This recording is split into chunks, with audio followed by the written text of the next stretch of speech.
Buenas, buenas, hola, bienvenidos, bienvenidas. Estamos aquí con Olivia, Martín también, ahora vamos a ir comenzando. Buenas Maxi, por ahí que saluda. ¿Cómo están? Bueno, qué bien, estoy súper contenta de compartir este espacio, voy a estar acompañando ahí. Les pedimos a las personas que van ingresando que en la pestaña de la derecha, sesión y chat, pueden ir dejando sus comentarios, presentándose. Estamos hoy con la charla que se llama LATAM chequea la importancia del trabajo colaborativo para frenar la desinformación. Y nos está acompañando Olivia Sor, que es directora de Impacto y Nuevas Iniciativas de Chequeado, que fue el primer sitio de fact-checking en América Latina, y donde trabaja desde su creación en 2010. Y coordina la red Latam Chequea, que vamos a conocer un poquito hoy, y que la verdad es que yo conozco la red, sé que es un trabajo fantástico, fantástico, así que súper emocionada de que tengamos este espacio aquí en el FIX. Y estamos también con Martín. Él trabaja en el área de impacto y nuevas iniciativas, ayudando a distintos proyectos en especiales en Chequeado. Entró como redactor desde hace varios años, se recibió de periodista en TEA y estudió economía en la Universidad de Buenos Aires.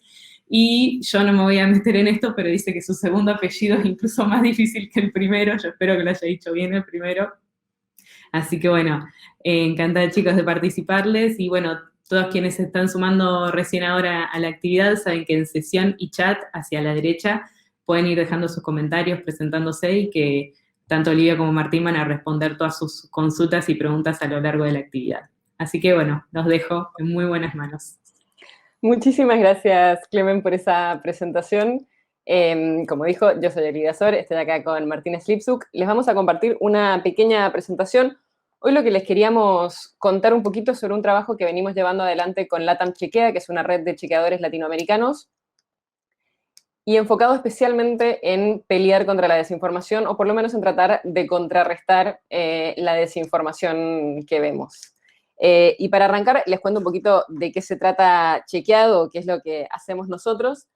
Chequeado es una ONG, es una fundación sin fines de lucro, que desde el 2010 trabajamos, estamos en línea, y lo que buscamos es aportar datos al debate público para que cualquier ciudadano que quiera participar en el debate público tenga a mano los datos relevantes para que después se pueda formar su opinión sobre cualquier tema. Es decir, que podamos, cada uno va a tener su opinión, por supuesto, pero que esas opiniones puedan estar basadas en datos y haya una accesibilidad fácil a la evidencia disponible sobre los temas que se están discutiendo. Y en eso tenemos tres grandes áreas con las que trabajamos. Una es el área de medios, y es probablemente la que muchos de ustedes más conocen, que son las notas que ven con verdadero, falso, engañoso, insostenible, en las que tomamos una afirmación que se hace en el espacio público y vemos si corresponde con los datos o no, y a partir de eso aplicamos un método con 8 pasos y ponemos la calificación final, que es lo que se ve. Y en eso trabajamos con dos grandes líneas, trabajamos con varias cosas, tenemos distintos formatos y distintas maneras de presentar la información, pero trabajamos por un lado con las afirmaciones que hacen líderes de opinión en el espacio público, como pueden ser los políticos, los empresarios, los periodistas, los sindicalistas, distintas personas que son referentes y líderes de opinión, y del otro con las desinformaciones virales que vemos circulando muchas veces en redes sociales. Y es sobre eso un poquito que queremos contarles hoy.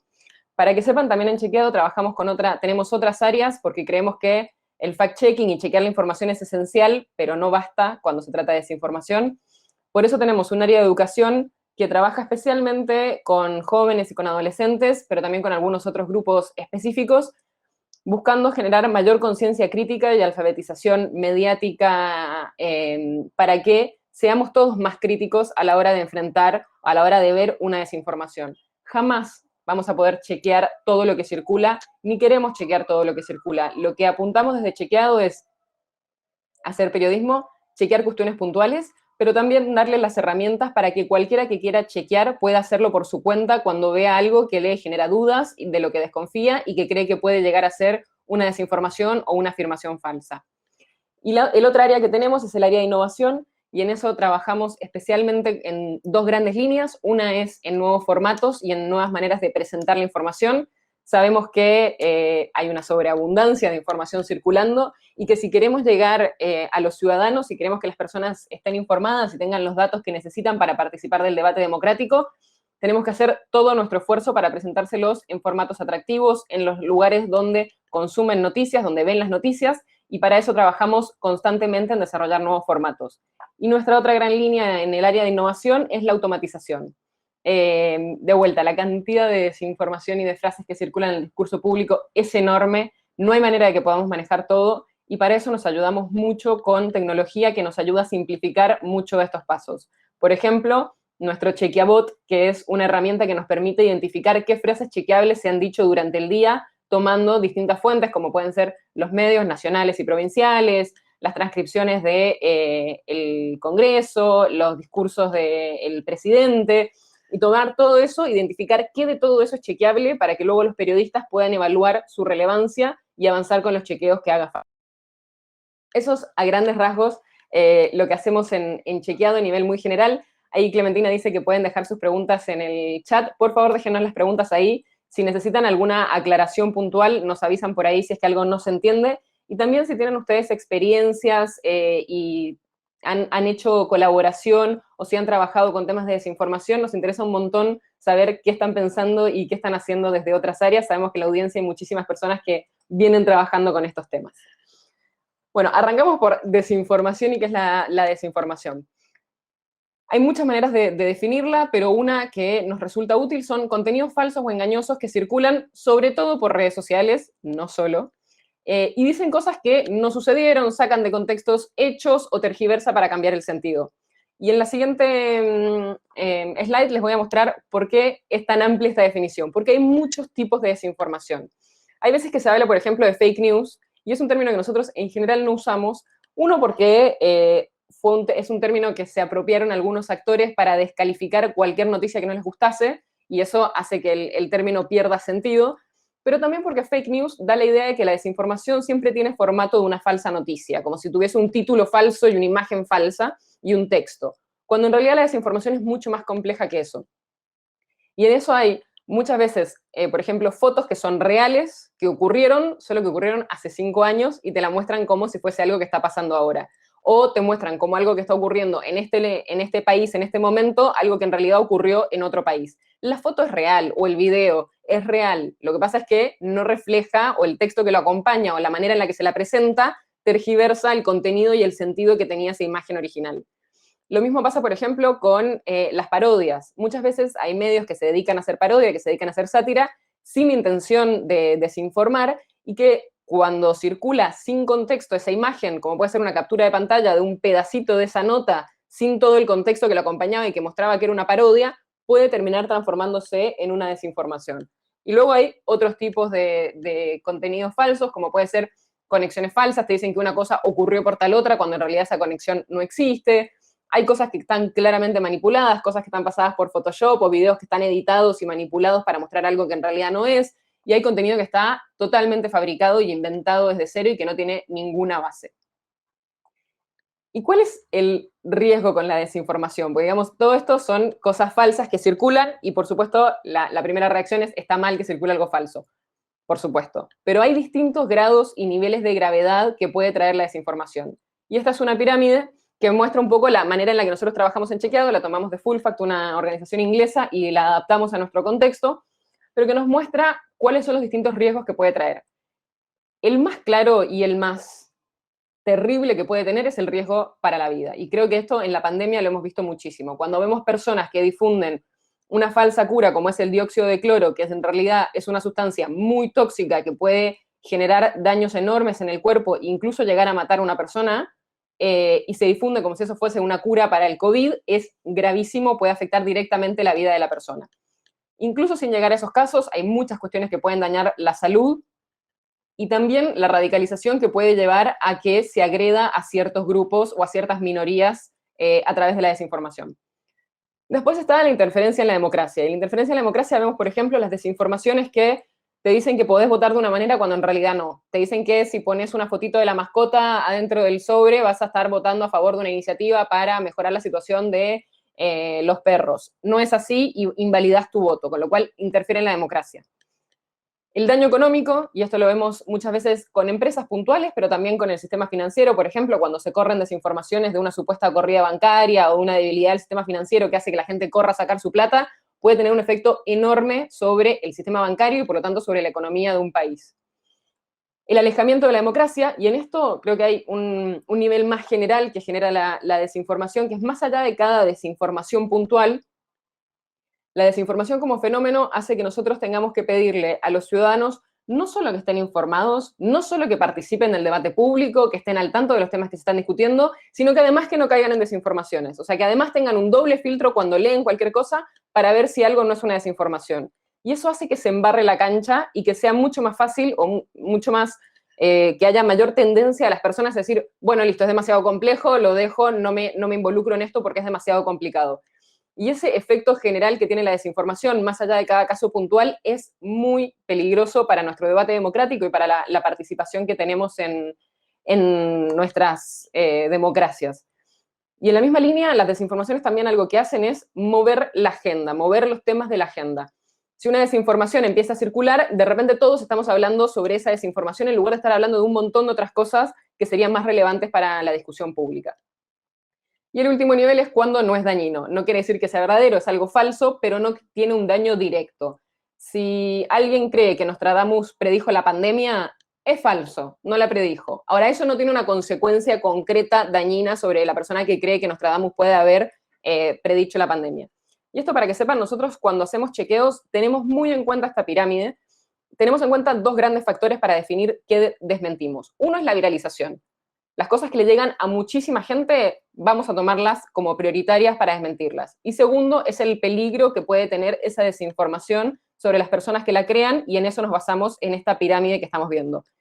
La razón por la que hacemos esto es porque la desinformación tiene algunas características muy complejas, que son, si están circulando en un grupo muy chico de personas una desinformación, nosotros la desmentimos y salimos a comunicar por todas partes que esto es falso, quizás personas que nunca se habían planteado esa posibilidad ahora se preguntan sobre eso. Con lo cual, tenemos que ser muy cuidadosos en el momento en que intervenimos y en cómo intervenimos para efectivamente hacerlo cuando un grupo grande de personas ya lo vio y estamos desmintiendo algo que está circulando y no estamos dándole más aire a algo que hasta ese momento era marginal.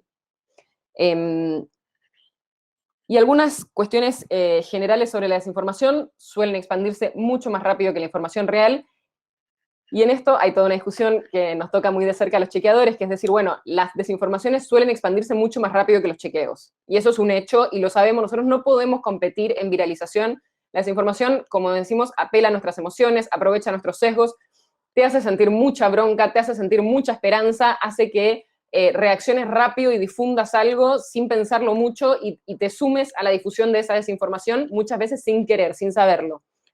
Dicho eso, lo que sí hemos visto, y con esto tenemos algunos estudios que hemos hecho para evaluar el impacto de los chequeos, es que si nosotros logramos llegar con un chequeo en el momento justo en que se está empezando a viralizar una desinformación, podemos lograr que menos personas la compartan.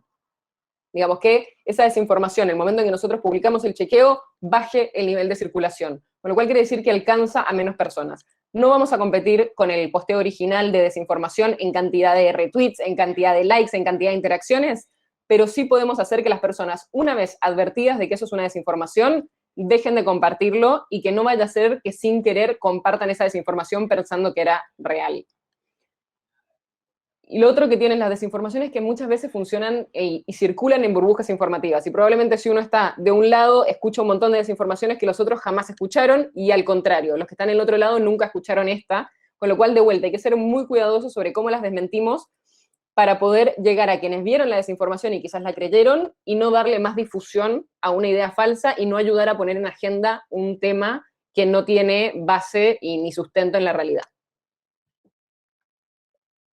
Y lo dejo a Martín para que siga con la desinformación puntualmente en épocas de pandemia.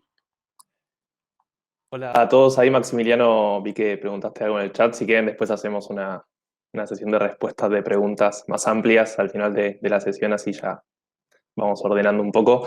Pero lo que les quería hablar ahora era un poco de esto de la infodemia, este término que casi todos deben conocer, que es un poco lo que dijo la OMS, la Organización Mundial de la Salud, a partir de la pandemia, que no solo teníamos que preocuparnos por esta enfermedad, por este virus, sino también por la sobreabundancia de información falsa y su rápida propagación entre las personas, medios y redes sociales. Así que bueno, un poco en este contexto, este tipo de desinformaciones que bien decía Oli antes, pueden afectar a nuestra salud, quedaron muy en boga, ¿no? Porque antes tal vez las desinformaciones que afectaban a nuestra salud eran un poco más teóricas o había un par circulando, pero ahora casi todas las desinformaciones que veíamos afectaban directamente a la vida de personas y eso un poco generó que nuestro trabajo sea un montón más, mucho más trabajo, mucha más cantidad y también un poco más importante, ¿no? Y ahí un poco lo que le quería contar era algunos de los diferentes formatos en los que circulan estas desinformaciones. Como sabrán, hay audio de WhatsApp, hay mensajes con fuentes falsas, el famoso "me dijo una médica de tal hospital", o ese audio de WhatsApp que circuló al principio de la pandemia, por lo menos en Argentina, que decía: "Hola, yo soy tal médica de tal hospital y te cuento". Bueno, esos son formatos que se usaron mucho y sobre todo salían al principio de la pandemia y apelaban a este miedo, ¿no? De que no teníamos tanta información. Y después ya formatos también que circulan con otros tipos de informaciones, como por ejemplo las imágenes con un texto o los videos fuera de contexto, también los videos con teorías conspirativas, fueron muy comunes en esta pandemia del coronavirus. Y le voy a comentar algunos ejemplos que fuimos viendo a partir de que el virus iba avanzando. También iban avanzando, ¿no?, las desinformaciones. Al principio hubo muchos desinformaciones, muchas noticias falsas sobre estas teorías conspirativas, sobre el origen del virus. Seguramente hayan visto que el 5G y las antenas de 5G propagaban el virus, por ejemplo. Acá en la Argentina se da algo muy gracioso, que esa desinformación circulaba cuando ni siquiera teníamos antenas de 5G y el virus estaba circulando, o sea, para que se den una idea de lo loco que suena. Y bueno, también Bill Gates u otros personajes conocidos mundialmente, señalados, ¿no?, como si fueran los creadores de esta pandemia. Después también hubo muchas desinformaciones sobre cómo se contagiaba el virus.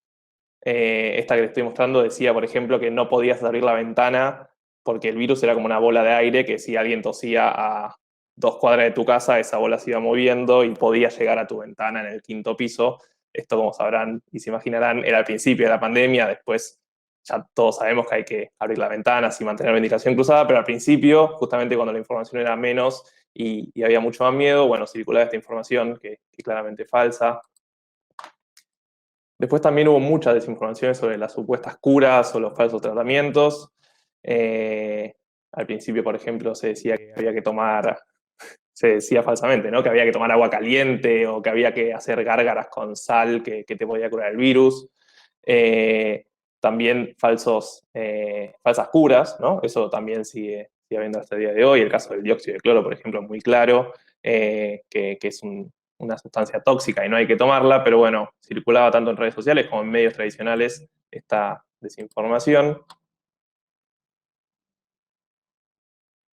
Y también tenemos la composición de las vacunas, su funcionamiento y los efectos adversos. Esto ya es algo más nuevo, ¿no? Como se imaginarán, las vacunas tienen menos tiempo que la pandemia en sí, pero sí hubo un montón de desinformaciones y sigue habiendo desinformaciones sobre las vacunas, desde decir que están hechos con fetos abortados, por ejemplo. Es una desinformación que circula en un montón de países, o mismo también que modifican el ADN, por ejemplo. Esto del funcionamiento de las vacunas, también en un montón de países, tanto de Latinoamérica como de otros países del mundo, circula esta desinformación: esto es falso, no modifica el ADN, así como tampoco tiene un montón de efectos adversos que en las redes sociales o en medios circulan, como por ejemplo que te pueden dejar estéril. Esto es falso, el 99% de los efectos adversos que tiene la vacuna son muy leves: dolor de cabeza, fiebre o dolor en el brazo de la inyección, y no hay registro de estas cosas que andan circulando.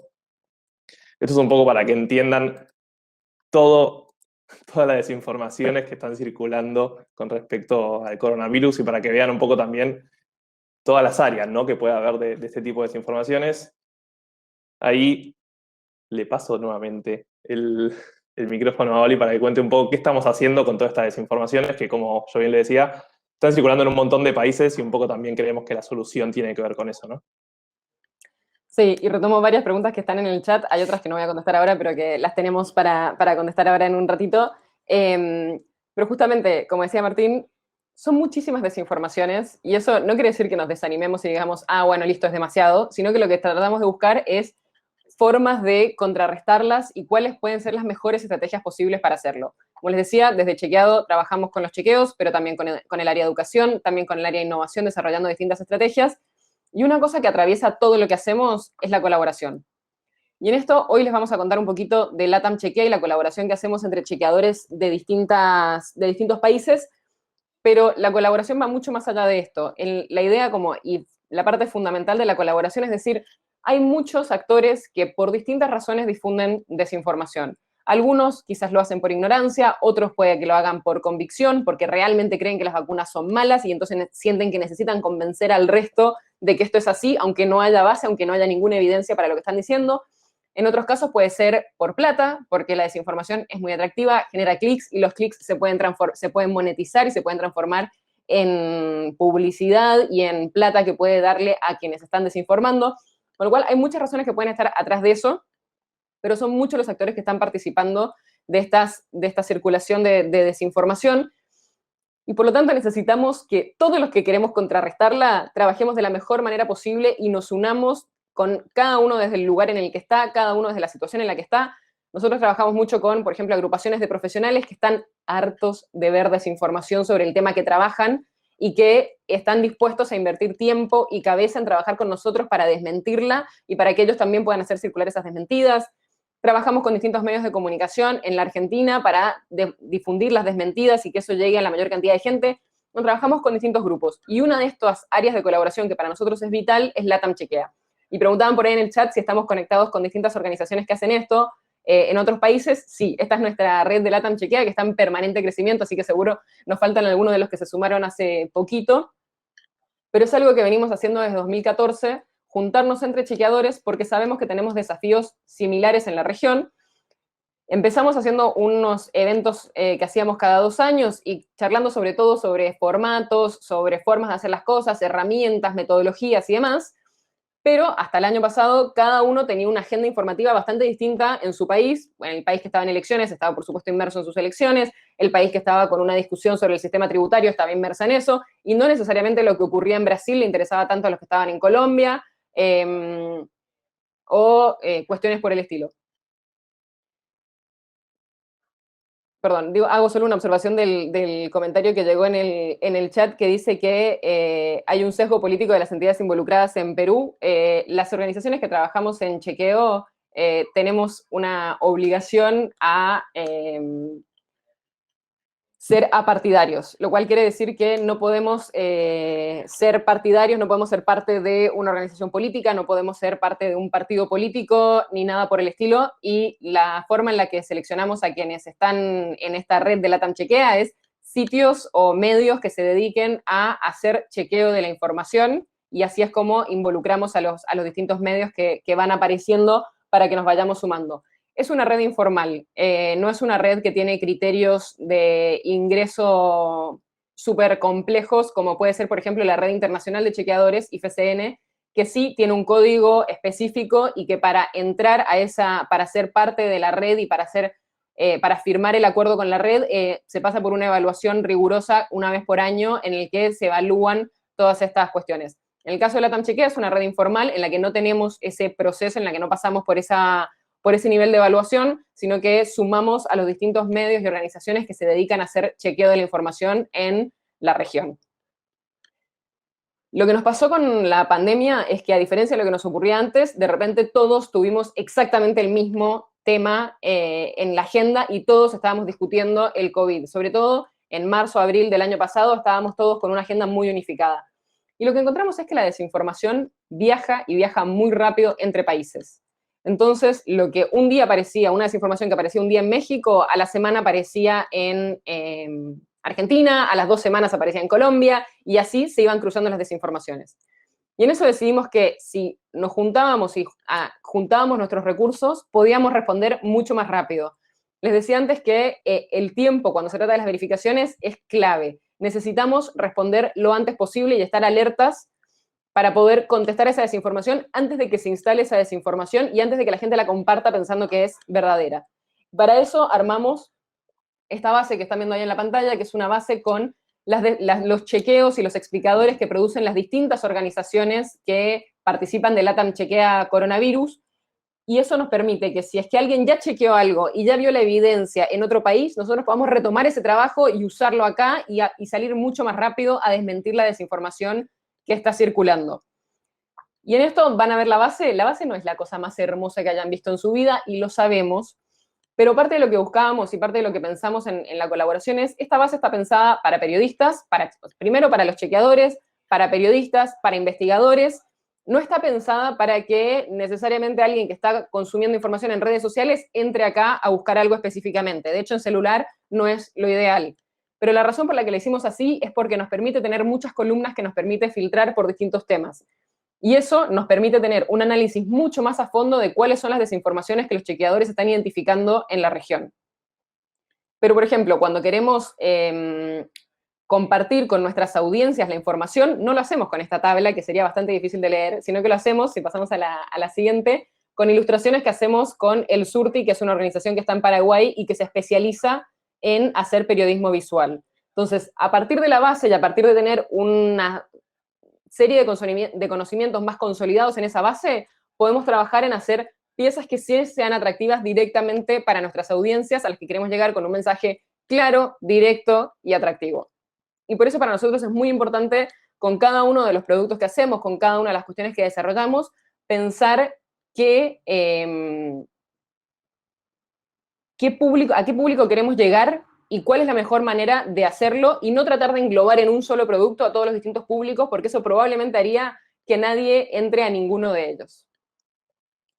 En la misma línea, gracias a la base que hicimos, pudimos avanzar también en entender mejor quiénes eran los que desinformaban en la región. Hicimos una serie de investigaciones que se llaman Los Desinformantes, que le hicieron distintas organizaciones de la región, con la idea de entender que la desinformación no es siempre una cuestión puntual, hay desinformaciones puntuales, pero detrás de eso, en algunos casos, hay algunos grupos organizados que por distintas razones quieren promover esta desinformación.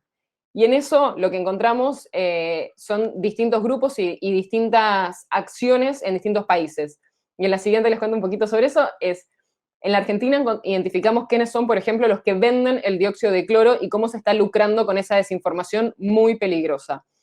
En México vimos un grupo de youtubers que son muy cercanos al presidente de ese país y que durante la pandemia difundieron desinformación de manera sistemática, diciendo que la pandemia no era tan grave, diciendo que ya había remedios mexicanos que se habían desarrollado para el coronavirus cuando no era el caso, y todo lo demás. En Brasil vimos que Bolsonaro fue el principal desinformante en redes sociales. Y esto también es importante para ver que la desinformación no es solo un fenómeno de ciudadanos comunes en redes sociales que quizás se confunden y comparten algo que no es así, sino que las figuras públicas y los amplificadores, que a veces son políticos, pero también pueden ser actores, cantantes, periodistas, pueden tomar una desinformación chiquita y difundírsela a toda su audiencia, haciendo que tenga una llegada mucho más grande y volviéndola mucho más peligrosa. Y en el caso de Bolsonaro lo que vimos es que él fue el principal actor que difundió desinformación, específicamente sobre algunos medicamentos que en un inicio de la pandemia se creía que podrían ser útiles, pero que después lo que se identificó es que no había evidencia y que no estaba sustentado, a pesar de que la evidencia desmintió que estas medicinas pudieran usarse. Bolsonaro y muchos de los personajes del oficialismo brasilero siguieron difundiendo que, en particular, la hidroxicloroquina y la cloroquina podían usarse como un tratamiento preventivo del COVID. Y la otra investigación que ya publicamos, las otras dos en realidad, son sobre Médicos por la Verdad, que es un grupo de médicos que nacieron en Alemania, se fortalecieron mucho en España y luego pasaron a buena parte de la región de América Latina, y que son grupos que se dedican a desinformar sistemáticamente sobre distintos temas de la pandemia, como que las mascarillas y los barbijos no sirven, que las vacunas son nocivas, llaman a no acatar las medidas de prevención y de salud que se están implementando en los distintos países, y que es especialmente peligroso porque son médicos y tienen, por supuesto, la autoridad que les da el hecho de ser médicos y la credibilidad que eso les otorga. Y por último, en el caso, hicimos una investigación más sobre cómo se monetiza la desinformación, que es un poquito lo que les decía antes. La desinformación atrae, genera clics, genera comunidades intensas de seguidores, y eso también puede monetizarse de distintas maneras, ya sea a través de lo que las mismas plataformas permiten, como a través de la venta de productos cercanos a eso o la construcción de una marca personal que después se usa para vender cuestiones. Todo esto que logramos ver y este pequeño panorama que les planteé es incompleto, por supuesto, hay muchísimos otros grupos que están desinformando, pero gracias al trabajo colaborativo, gracias a estar atentos y pendientes en los distintos países sobre esto, podemos empezar a ver patrones de la desinformación y podemos empezar a pensar estrategias para contrarrestar esa desinformación y cómo hacerlo con estos distintos grupos y en estos distintos espacios. Y hoy lo que estamos haciendo es trabajando con un grupo también de organizaciones de LATAM Chequea, específicamente sobre las desinformaciones de vacunas, y tenemos 3 grandes grupos a los que queremos llegar, que creemos que la desinformación puede afectarles. Uno son los adultos mayores, y con ellos vamos a estar trabajando a través de líneas de WhatsApp para que nos puedan mandar todos los contenidos sospechosos que vean y podemos nosotros mandarles información confiable de vuelta y los chequeos que correspondan. Estamos trabajando con influencers, y con influencers en realidad lo que queremos es llegar a los jóvenes de 18 a 26 años, más o menos, a los jóvenes, que quizás no ven al COVID como un riesgo tan cercano y por lo tanto pueden tener más dudas a la hora de ir a vacunarse, y con poblaciones indígenas en varios países de la región, que son comunidades que a veces están muy aisladas y a las que no les llega necesariamente tanto contenido en sus idiomas para desarrollar productos que les lleguen en sus idiomas y que ellos puedan tener acceso a buena información, porque es importante que la información no solo esté disponible, sino que llegue a las personas donde van a escuchar o van a ver la información y en el formato y en el idioma que lo necesitan. Es un poco como a nivel general del trabajo que estamos haciendo de LATAM Chequea. Bueno, ahora, ya para ir cerrando la charla, queríamos comentarles algunos de los aprendizajes que tuvimos en estos años de trabajo colaborativo. Como le decía Olivia, Chequea existe de 2010 y la red de LATAM Chequea de 2014, así que ya tenemos varios años trabajando colaborativamente con distintas organizaciones de Latinoamérica. El primero que creemos que es importante contar es que trabajar con organizaciones es una unión a largo plazo siempre, y que es importante tener esto en mente cuando pensemos en estas colaboraciones, porque, sí, como decía Olivia, por ejemplo, con esa base de noticias de coronavirus, genera verificaciones a las informaciones de forma rápida y eficaz. Pero bueno, el principio siempre es un poco más complejo tal vez, ¿no? Como empezar a conocerse, saber que estamos trabajando todos en lo mismo, pero sí tener esta visión a largo plazo de que es importante sumar los recursos de cada organización y, como decía Olivia también con el ejemplo, por ejemplo, del surtidor, que alguien preguntaba ahí cómo se llamaba la organización de Paraguay que hacía periodismo visual, se llama El Surtidor, lo pueden buscar en las redes como El Surti. Y bueno, como decía, sumar estos recursos que tenemos las distintas organizaciones que hacemos fact-checking a lo largo de la región. Siempre, ¿no?, con el objetivo de tratar de generar un mayor impacto y sabiendo que si trabajamos colaborativamente ese mayor impacto tal vez va a ser más fácil de alcanzar. El otro aprendizaje, que tuvimos en estos años es que siempre lo mejor va a ser aliarse con organizaciones que tengan distintas fortalezas, ¿no? Como le decía, por ejemplo, recién el ejemplo del Surti, pero también hay otras organizaciones que tienen muy buen trabajo, por ejemplo, en el marco audiovisual, en videos o en podcast también. También puede haber organizaciones que tengan tal vez más experiencia en lo que fuera, no sé, en la búsqueda de recursos, en saber llenar formularios para poder acceder a fondos que tienen organizaciones internacionales y que buscan justamente luchar contra la desinformación. Así es como cada organización puede aprender un poco de la otra y saber qué es lo mejor que tiene cada una, así generamos un mejor contenido, y también un poco lo que tiene el objetivo de esta red es que podamos aprender una organización de la otra, porque claramente las fortalezas de una no necesariamente sean las que tienen todas las organizaciones, ¿no? Y el tercero, que es un aprendizaje que sirve para cualquier proyecto, es tener los objetivos y las reglas muy claras, ¿no? Como desde el principio saber quién va a realizar cada cosa, quién va a coordinar, quién está encargado de que tal cosa suceda y tal cosa suceda de tal manera. Y también algo muy importante es saber a quién le estamos hablando, ¿no? ¿Cuál es el público? no es lo mismo generar la base que mostrábamos antes, que va a ser una base para consumo especialmente de periodistas y de periodistas que estén internalizados en estas desinformaciones, que vengan trabajando hace mucho tiempo en esto.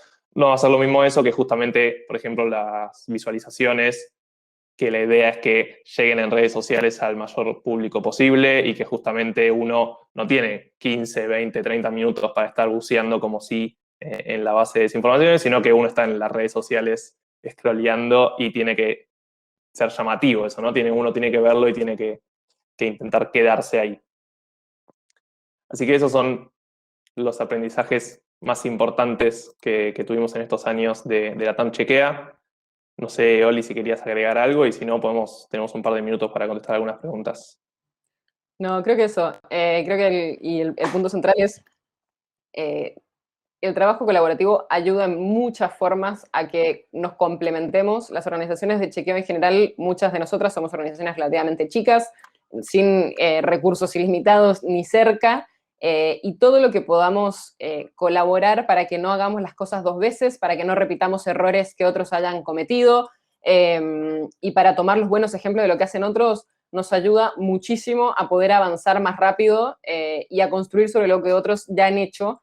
Para que eso ocurra necesitamos redes que sean fuertes y, como decía Martín, que tengan responsabilidades claras, focos claros y que eso nos permita realmente aprovechar el conocimiento de otros de la manera más efectiva posible.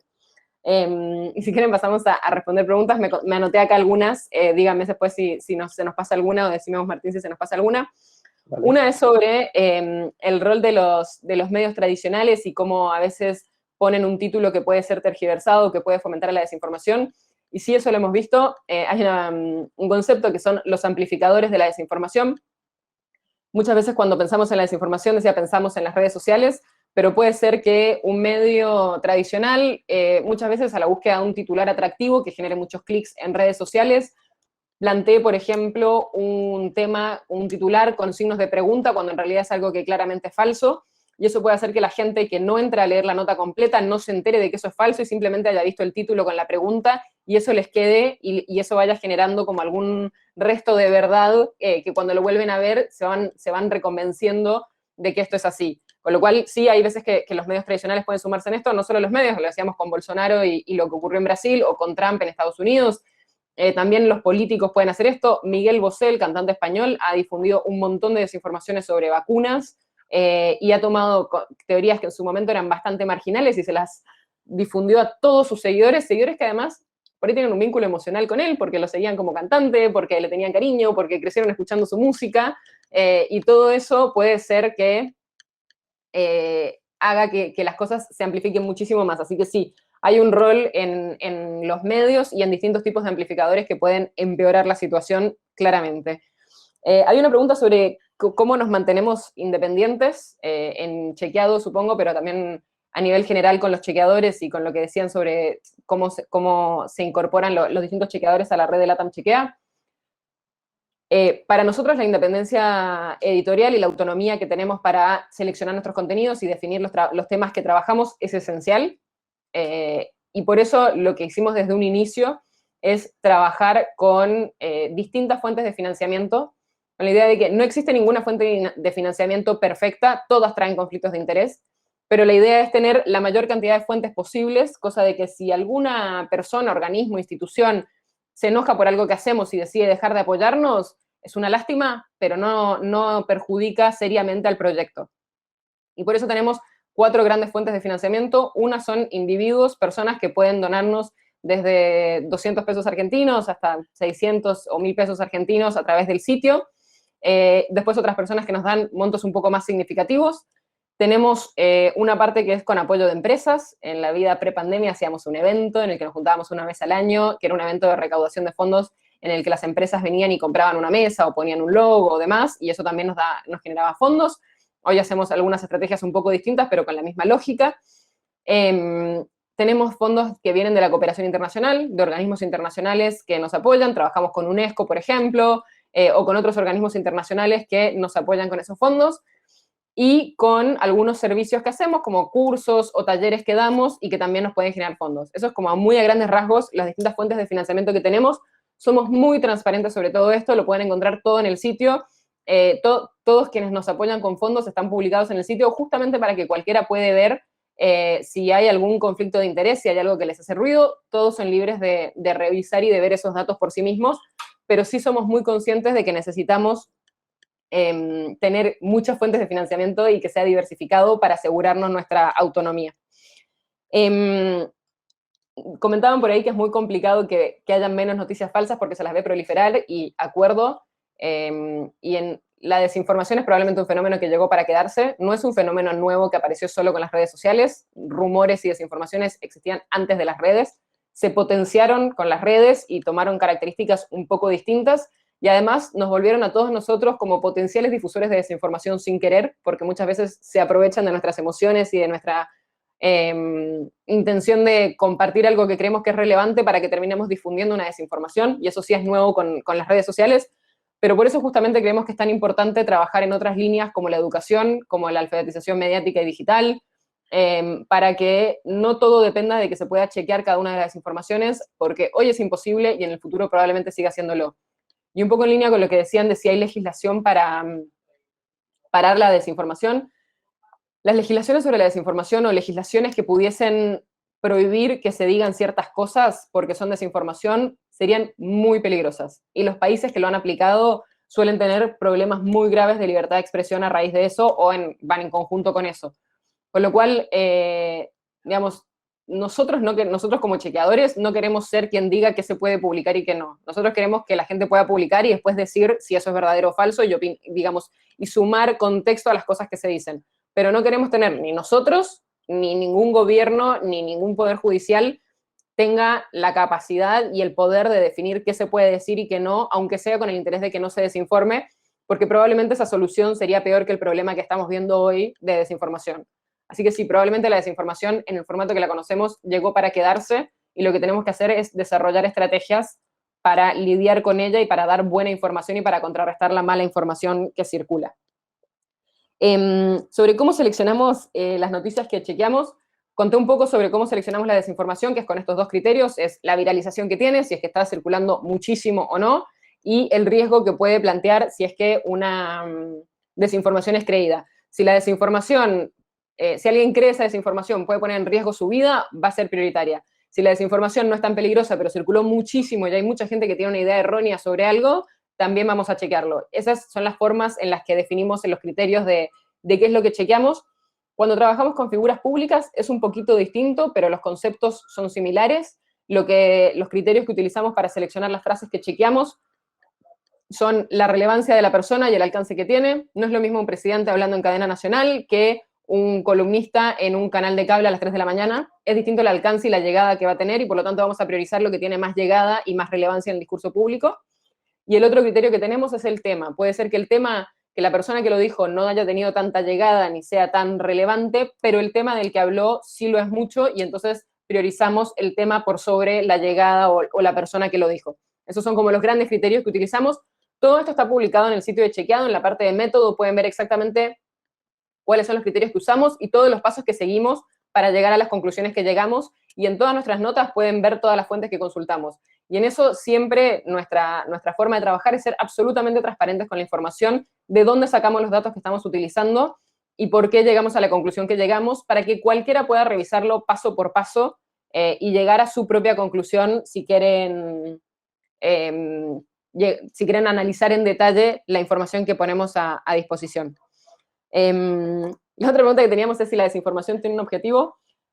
Lo contaba un poquito con lo que estábamos hablando de estas investigaciones que hicimos sobre los desinformantes, pero hay distintos tipos de desinformación, y probablemente la desinformación que vimos al principio de la pandemia, por ejemplo, de que hay que tomar agua con jengibre para no enfermarse de coronavirus, es posible que esa desinformación la haya compartido mucha gente que vio el coronavirus algo similar a una gripe y estaba compartiendo remedios caseros que no funcionan, es falso, y si la gente se siente falsamente protegida por eso, es un problema, pero puede ser que haya sido por una intención de ayudar sin que necesariamente haya una intención de desinformar.